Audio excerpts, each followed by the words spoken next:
This is Unsung History, the podcast where we discuss people and events in American history that haven't always received a lot of attention. I'm your host, Kelly Therese Pollock. I'll start each episode with a brief introduction to the topic, and then talk to someone who knows a lot more than I do. Be sure to subscribe to Unsung History on your favorite podcasting app so you never miss an episode. And please, tell your friends, family, neighbors, colleagues, maybe even strangers to listen to.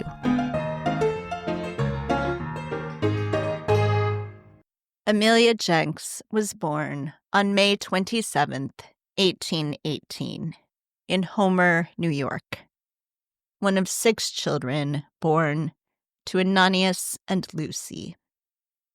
Lucy valued education, and Amelia attended the village common school through 8th grade, where she learned to read and write with, quote, a little grammar and less arithmetic, unquote. When she was 17, Amelia taught for a term in the village of Clyde, afterward moving in with her older sister, Elvira, in Waterloo, New York. In 1837, when she was 19 years old, she was hired as a governess and tutor for 3 of Orrin and Mary Chamberlain's daughters. It was around this time that Amelia met Orrin's nephew, Dexter Bloomer, a new attorney in Seneca Falls, who was also co-owner and co-editor of the Seneca County Courier, a Whig newspaper. On April 15, 1840, Amelia and Dexter married in Elvira's home in Waterloo. By the time of their wedding, Amelia already supported the temperance movement, refusing to even drink a glass of wine with her husband at their wedding reception. The following January, 2 of the founders of the Washington Temperance Formation visited central New York, and Amelia and Dexter attended a public meeting and stood in line with 1,300 of their friends and neighbors to sign a pledge of total abstinence. Temperance was catching on. Dexter, who knew Amelia's skill at writing from the letters she'd sent him when they were courting, encouraged her to write for the local temperance newspaper, which she did at first under a pseudonym. In 1848, Amelia and her friends formed the Ladies' Total Abstinence Benevolent Society of Seneca Falls, and they decided to launch a temperance newspaper for women, which the president of the society named the Lily, for a biblical symbol of feminine purity and worth. Amelia didn't like the name, but she was outvoted. Despite their lack of experience, and despite being scammed by a con man, Amelia was determined to see the Lily succeed.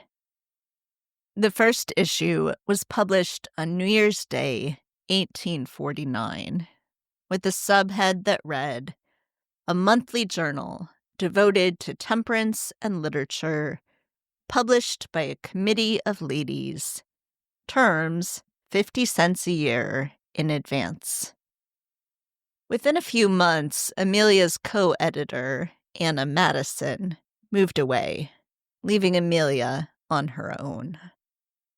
Around the same time, Dexter was sworn in as postmaster of Seneca Falls as a reward for his support of the Whig presidential campaign. And Amelia convinced him to hire her as deputy postmaster. It was in the post office that Amelia met Elizabeth Cady Stanton, who had become a regular contributor to the Lily by later in 1849. At the end of the first year of publication, Amelia decided to press ahead for another year, as she would do time and time again. In early 1851, Elizabeth Smith Miller, cousin of Elizabeth Cady Stanton, came to Seneca Falls, wearing what was often referred to as Turkish dress, a knee-length dress and trousers. There was already a lot of discussion of dress reform, especially in upstate and central New York, including at the nearby Oneida community. Miller herself credited her outfit creation as having been born of the frustration of gardening in a long dress. Stanton soon began to wear the short dress and trousers, as did Bloomer, and they were soon followed by other women in Seneca Falls. Bloomer and Stanton discussed their new dress style in The Lily, and the story was soon picked up by other publications. Word quickly spread, with journalists for some reason settling on the term bloomerism for the dress trend. Amelia received hundreds of letters at the post office in Seneca Falls, both from people aghast at her choices and from women asking for dress patterns. Even with extra print runs, The Lily quickly sold out each month. In April 1852, invited by Susan B. Anthony, Amelia Bloomer spoke on stage to several hundred women at the founding meeting of the new Women's State Temperance Society. She apologized for her inexperience, but a journalist who was there reported that she was, quote, distinctly heard and highly applauded throughout, unquote. After that, Bloomer would begin to receive offers for paid speaking engagements. By the following year, The Lily also had at least 2,000 subscribers, half the number of Frederick Douglass's very popular North Star. All of this work, though, took a toll on Amelia's health, and she often had to visit health resorts to recover. In 1853, Dexter and Amelia moved to Mount Vernon, Ohio, a much less progressive place than Seneca Falls, New York. Dexter was editor and co-owner of the Western Home Visitor newspaper, and Amelia continued to publish The Lily. They didn't stay there long, though. After a year, they moved further west, to Council Bluffs, Iowa. There, they were so far removed that it would be impossible for Amelia to continue publishing The Lily or to go on speaking tours. Her doctors had repeatedly recommended that she slow down, but this would still be difficult for Amelia. She sold The Lily to Mary Birdsall. In 1857, the Bloomers adopted a 4-year-old boy, and a couple of years later, they adopted his older sister as well. Although Amelia was no longer editing a newspaper, she contributed to various publications, kept up a steady correspondence with far-flung friends and relatives, and was elected president of the Soldiers' Aid Society. In 1870, Amelia Bloomer and Annie Savory fought for women's suffrage in Iowa. A bill passed both the Senate and the House in the Iowa legislature that year. But when they voted again in 1872, the measure was defeated. At their request, Bloomer contributed a chapter on Iowa to Stanton and Anthony's History of Women's Suffrage, and she sent copies of The Lily to be displayed at the World's Columbian Exposition in Chicago in 1893. Amelia Bloomer died at home in Council Bluffs, Iowa, on December 30th, 1894, at the age of 76. I'm joined in this episode by writer Sarah Catterall, author of Amelia Bloomer, journalist, suffragist, anti-fashion icon. Oh, lily of the prairie, the woodlark sings to you, the breezes bring to you my love so brave and true. A wigwam nice and cozy, a little nest for two is waiting for you, lily of the prairie. Hi, Sarah. Thanks so much for joining me today. Hi, thanks for having me. This was such a fun book to read, and I was really happy to learn about Amelia Bloomer. So I want to hear a little bit about what got you interested in writing this book. I was working on my previous book, which featured some information on how women's dress, alternative dress, started in the 18th century with some feminist writers and activists, starting with Lady Wortley Montagu, who went to the Ottoman Empire and brought back Turkish women's clothing, along with the realization that Ottoman women had a lot of legal rights that European women did not. I was intrigued with this, so I started following up on that. And in the same book, there was a piece, an image of Amelia Bloomer, who was wearing that outfit, but it was in a German newspaper. And I started to get interested in her and why this outfit went so viral and why it spread so far. And it's just sort of went from there. And then I realized she was born about 40 minutes from my house. So yeah, I got even more intrigued after that. So there's an incredible amount of detail in this book. What are the sources that you're able to tap into to write this story? At first, I didn't think I would have as much material as I ended up having. I ended up having enough material for a 700-page book, and nobody, I don't think, really wants to read a 700-page book on Amelia Bloomer. But at first, there was just sort of the same information over and over again. So I had to start digging into primary sources and letters and newspaper articles and start researching around her, researching her friends, what they had to say about her as well.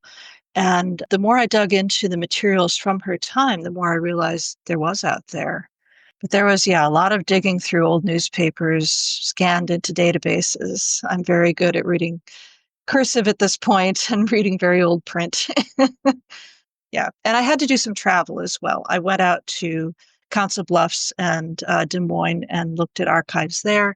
I even stopped in at a presidential archive in Ohio that had a newspaper that was the first publication of her with her name on it, her actual name, because she wrote under a lot of pseudonyms when she first started out.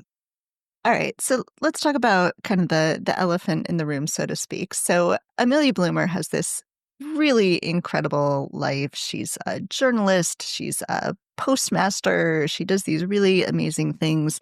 She's dedicated to temperance and suffrage. She doesn't want to be remembered for bloomers, for this costume. So why is it that that is her legacy today? That's a question that I don't think I've completely resolved for myself yet. I mean, why not forget that along with everything else? Why is that image still so powerful? I think, sadly, I think in some ways, I think it's been so powerful because it's been an effective way to put down those early feminists. It was true at the time, and it's still true now. It came up again a lot in the 1940s when there was also a lot of gender anxiety about women leaving the home and wearing the trousers and all of that sort of thing. And the way it was portrayed at that time was a sort of outdated, naive, failed attempt to change the world, which is really inaccurate.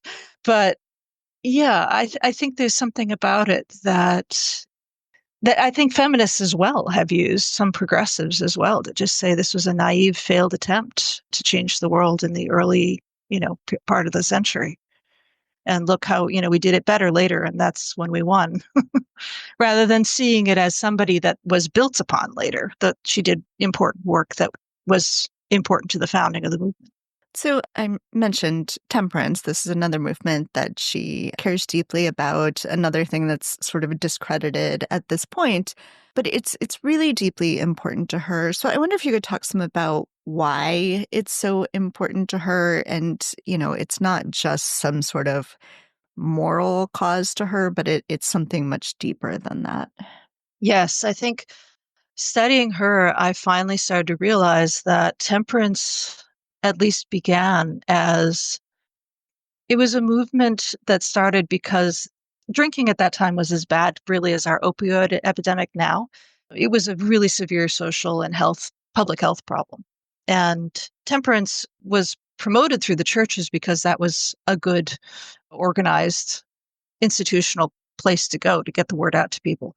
And then, of course, it became tied in with morality and religion as well. And I think that became more visible later on. But early on, I think it was most tied to health and public health and domestic violence. So the idea was that, and with this, they didn't know any better at the time, but they really thought that if you could stop everyone drinking, then men would stop beating their wives, they would stop abusing their children, they would support their families and be good husbands as they were supposed to be. And she's so persuasive in this that she convinces her own husband then to stop drinking. Yes, I don't think he was drinking very much to begin with. Temperance started out as just drinking wine and beer and hard cider, and then it became total abstinence. And yeah, he became a convert to that. But most of Seneca Falls did. It was kind of amazing. There was a meeting very early on there where it was almost like 2/3 of the town ended up signing the Temperance Pledge. So it was a real local craze, and he became a leader and a speaker in it, as did many of their friends. Yeah, so let's talk about Dexter then, because this marriage is it's really wonderful. He seems like such a great partner to Amelia in so many ways. Really seems to be caring, especially for the time, to care about being an equal partner and allowing her to be an equal partner. So can you talk about their relationship? It's not perfect. No relationship is, but how they both view this marriage. Dexter was raised Quaker, and the Quakers, especially some of the more radical Quakers in this area, believed that women were equal with men spiritually and as human beings. So he had that going for him early on. And it took them a little while to decide to get married. They met in the home of his uncle, and it was 2 or 3 years, I think, before they decided to get married. And when they did, it seems that the minister actually left the word obey out of the marriage service. I don't think it was either their ideas. He just did it. So it was in the water at that time, I think. But they were both very pleased about that. And they went on like that. They had a mutual, respectful marriage. They didn't always agree on everything. They did have to persuade each other of things at times. But the rule, more or less, was that nobody was the ruler of anything in the household, that it was always a question of discussion.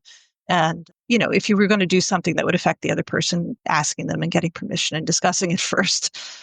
And yeah, I think they held to that pretty much throughout. And he really admired her. And I think nothing shows that more than the fact that when she died, he spent the year afterwards going through her desk and writing to all her friends for their letters and writing a biography of her, which is the only one that's been written so far. Yeah, that's really incredible. And so when he becomes the postmaster, she convinces him that he's going to need an assistant, and that not just any assistant, but that it's going to need to be her. So first of all, we should talk about how people get the job of postmaster, because this is a political spoils system that in theory wouldn't exist anymore, but of course still does. But then also how unique and terrific it is that she gets to be in this role. Yes. So at the time, Andrew Jackson had put together, I guess it had sort of existed before, just as it sort of exists everywhere, I think, but he had made it official that every time there was a new party took over the presidency, all the government positions turned over with him. So postmaster was a lucrative position, but it was also an influential position. And Yeah, so it was often given to people who, editors of newspapers who had supported the political party that had just won, and that was Dexter in this case. He was the Whig in Seneca Falls, and his newspaper had supported Harrison. So yes, he took the job over. He got the appointment. He also had friends in high places who made sure that it was him in particular.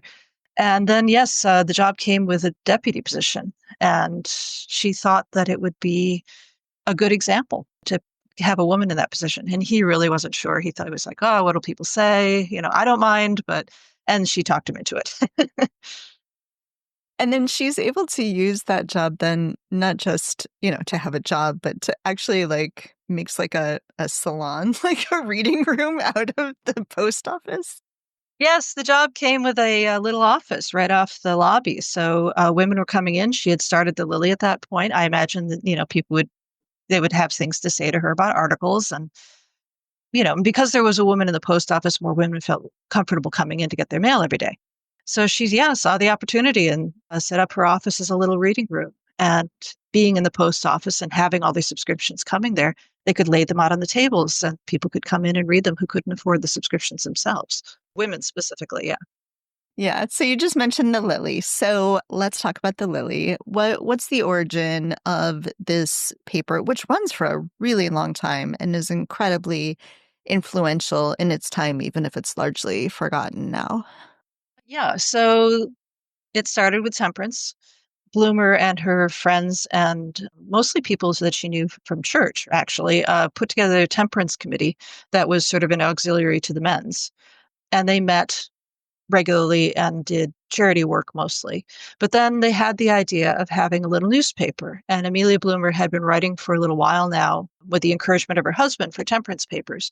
So she had some knowledge of that scene, but she didn't have any editing experience and she didn't have any publishing experience, and none of them did. I mean, all of these women probably had eighth grade educations at best. And her husband thought it was a terrible idea that they would go into debt, etc. But the committee pushed ahead with it. But then they got hit by a scam artist partway in, right before they were about to publish the first issue. And they all backed out, except for Amelia Bloomer, who thought that that was terrible. And they had subscription money and they'd sent out the press releases and everything, and that it wouldn't just make them look bad personally and just women in general. So she forged ahead with one other woman who then dropped out about a month later. And then it was just her. And she committed for a year to publish this little temperance paper. And it took off. And she kept re-upping it one year after another. And then it got to be so popular that it just became not a question anymore. And she had some contributors whose names we would certainly recognize still today. Yes, a few months in that summer, actually, Elizabeth Cady Stanton, who was relatively new in town and was tied up at home with little kids, came into the post office and said, I'd like to write for you. And Amelia Bloomer said, happy to have you, because she was well known in town. She had a very influential abolitionist husband. Yeah, she was quite happy to have her from the first time she showed up. Although she didn't actually write anything for the paper until I think November. I think, yeah, she really had a lot on her hands in those days. So the Lily was an excellent opportunity for her. And then Amelia Bloomer, of course, is the one who introduces Elizabeth Cady Stanton and Susan B. Anthony to each other. Yes, Stanton was mostly writing about temperance and was a temperance supporter. And then Bloomer had met Susan B. Anthony in temperance meetings, probably in Rochester and in the area.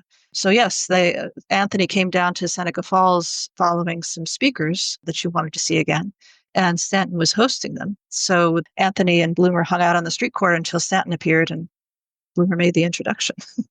And then she said the next morning they went back over to Stanton's house and started making plans for other things they could do. One of the things I love so much about Amelia Bloomer in the story that you tell is that over and over again throughout the rest of her life, then, people sort of misremember or mistell her story and the story of the Lily and ascribe it, or various things that she did instead to Elizabeth Cady Stanton or to Susan B. Anthony. And every time she stands up for herself, she writes back and says, no, no, no. I did this. The lily was mine. This is how things go. Yeah, no, and there's the one incident where it's particularly frustrating because people are sending her this reprint from Seneca Falls and papers in Seneca Falls by somebody in Seneca Falls who was a teenager when all these things were happening. And she gets it so wrong, and people still quote her all the time. But she writes an outraged reply back to the original paper, but she also writes to Elizabeth Cady Stanton, who writes back to her and says, really, there's no point in fighting people. People are going to say the wrong things. They're going to get it wrong. And, if you correct them, they just get annoyed. And yeah. And it turns out, in fact, she's right, unfortunately. Well, and even then, Elizabeth Cady Stanton and Susan B. Anthony themselves, as they're writing their big history and ask Amelia Bloomer to write a chapter, don't do the best job at respecting her wishes. Yeah, that's so frustrating for her. She ends up sort of excusing them later on because, of course, you can't fit everything in, and they are trying to fit everything in. But yes, they tell the story they want to tell, which centers themselves and centers their friends and leaves out people they disagreed with and minimizes people who were, friends, but who weren't the closest friends. So this is often how history gets written, I think. It's definitely very frustrating for Bloomer at the time, however. So another big thing I think we should maybe talk about is Amelia Bloomer's health, because this is something that is really frustrating for her throughout her life. She probably could have had a much different kind of career, maybe something closer to what Anthony and Stanton had if her health had allowed her to. So what is going on there? What is happening that causes her to have so many problems with her health? As far as I can tell, I think there's a bout of malaria that happens right after she gets married that sets off a lot of it. I had to do a little research on this because she's not completely explicit about it. But there's one point when she talks about her drug-ruined constitution. And at that time, the most standard treatment for pretty much anything that you would suffer from was basically a version of mercury.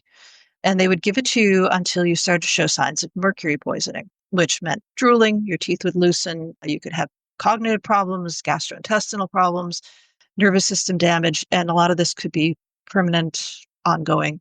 So it seems like a lot of that is where that started. But it also seems as if her family wasn't the most healthy. She wasn't the only one of her sisters to be infertile.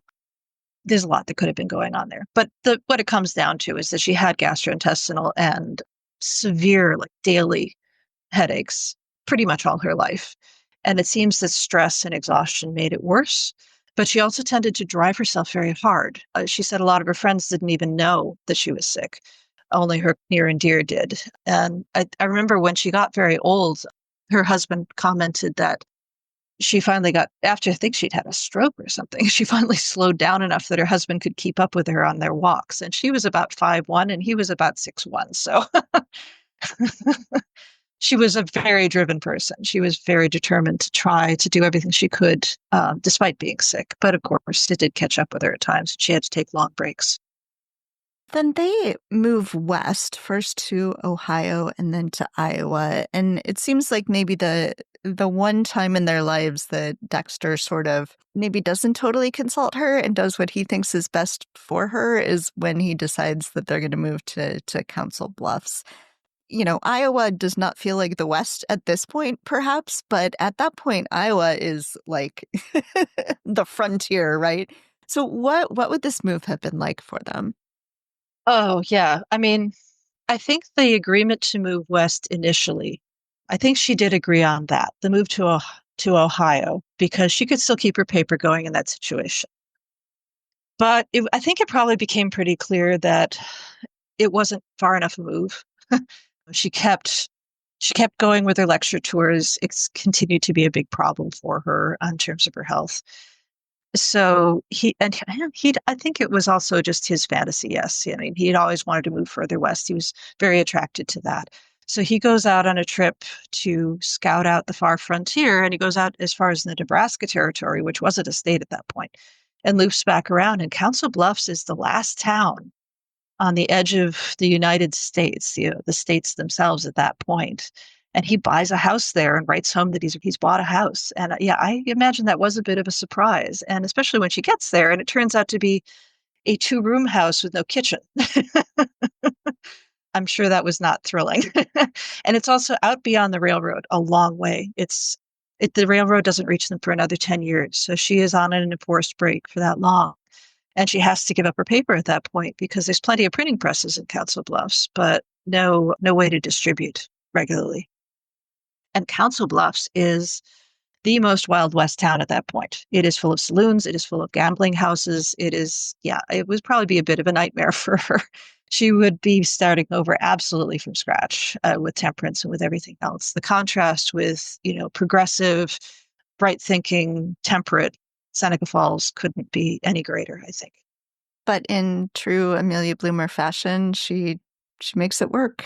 Yes, she just starts over. I mean, she is a housewife for a while, and she contents herself with that. And she adopts a pair of children whose parents have disappeared, and it works on raising them. And she was raising children back at Seneca Falls too, including her niece. But yeah, once the railroad comes around, she's back at it. But before that, yeah, she does. She starts over. She starts over with charity, and that's sort of where she started. She starts over with temperance and charity as much as she can and tries to fit in with her new environment and find friends and build a new network from scratch. And so the temperance movement sort of leads into then the women's movement and suffrage. And of course that's what Elizabeth Cady Stanton and Susan B. Anthony are more known for. But there's a lot going on in that movement. Nationally, there's a big split going on. But it seems like Amelia Bloomer is very much on the sort of, let's think about how to do this in Iowa. This is where I am. Let's think about Iowa. We can go to the state house. They don't get all the way there, but she's instrumental in almost getting there, in almost getting suffrage going in the 19th century. Yes, there's a lot of Western states that are pushing very hard for women's suffrage at the time. And some of that, I think, is due to the fact there's a lot of men and not enough women out there. And they think that maybe if they give women suffrage, it'll attract more women. But, I think there's also just a lot of very progressive people going out there and thinking, maybe they can push these ideas out there. Men and women. Obviously, men have to be on board because that's who has to vote it in. But it's tricky, especially since in both Nebraska and Iowa, you had to get the legislature to pass it once and then again another year. So it was a matter of convincing everyone 2 years in a row and fighting it back against the opposition 2 years in a row. It's difficult. It was a difficult thing to pass, and they did come very close. But yes, if it wasn't for the big national sex scandal out east, it probably would have happened. Being associated with free love definitely brought a lot of that down. And I think it was part of what made the women's movement more conservative going forward and trying to dissociate itself from things that it had been associated with in the past, including, racial equity and other radical causes. Yeah, yeah. You talk some at the very end of your book about the importance of thinking about a woman like Amelia Bloomer, about studying her life. So I was struck by what you were saying about the need to not wait for other people to sort of save us, right? That Amelia Bloomer said, okay, here's a problem. What can I do? Like what steps can I take? So could you expand on that a little? What are the reasons to study Amelia Bloomer's story in general, but then also what are the lessons for today for people who are listening to this podcast, people who are going to read your book?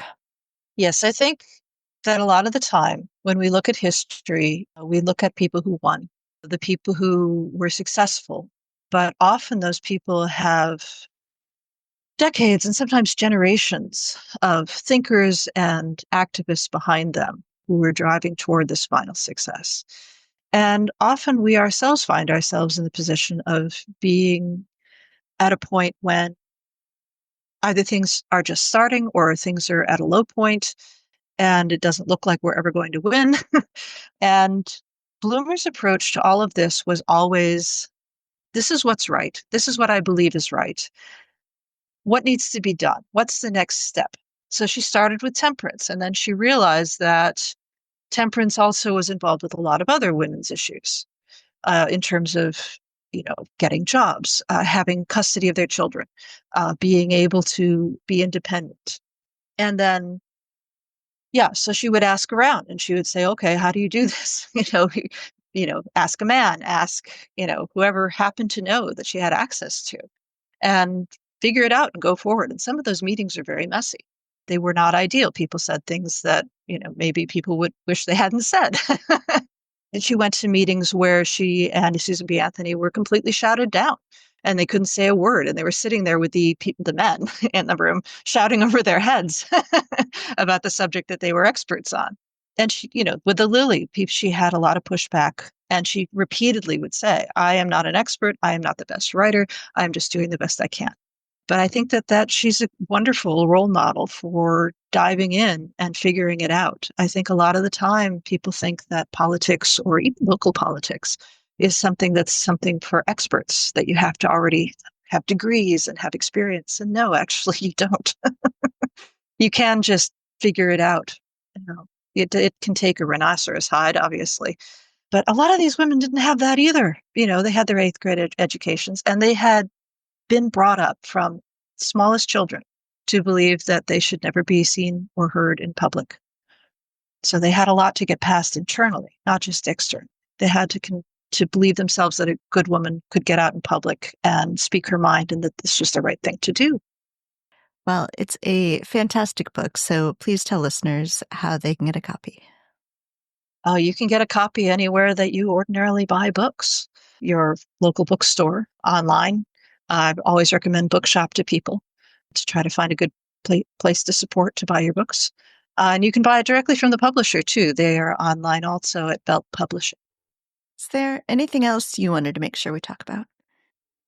Oh, there's so much that surprised me going into this book. I think I was never that interested in women's history myself because so much of it just seemed sentimental to me and sort of idolizing, putting these women on pedestals, and they weren't that interesting. And I now feel like I was brainwashed because they're all so interesting and so funny and have such incredible flaws. As soon as you start to get acquainted with them at all, they're really not so far in the distant past as you might think. And it's remarkable how much the arguments they were making at the time are still so relevant now. You can pretty much use the same words they did. They were using the same words people use now. And so were their opponents. So I highly recommend studying them in general, just because I think it's key to us not going in circles endlessly, because it's unbelievable how long we've been having some of these conversations in this country. It's like it would be nice to make a little more movement forward. Yes, agreed. Well, Sarah, thank you so much for speaking with me. Yeah, thank you for having me.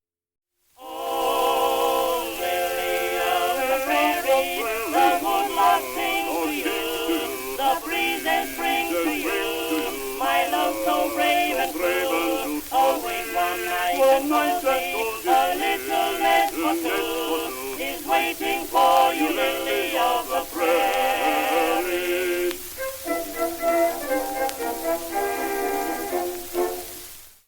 Thanks for listening to Unsung History. Please subscribe to Unsung History on your favorite podcasting app. You can find the sources used for this episode in a full episode transcript at unsunghistorypodcast.com. To the best of our knowledge, all audio and images used by Unsung History are in the public domain or are used with permission. You can find us on Twitter or Instagram at unsung__history or on Facebook at Unsung History Podcast. To contact us with questions, corrections, praise, or episode suggestions, please email kelly@unsunghistorypodcast.com.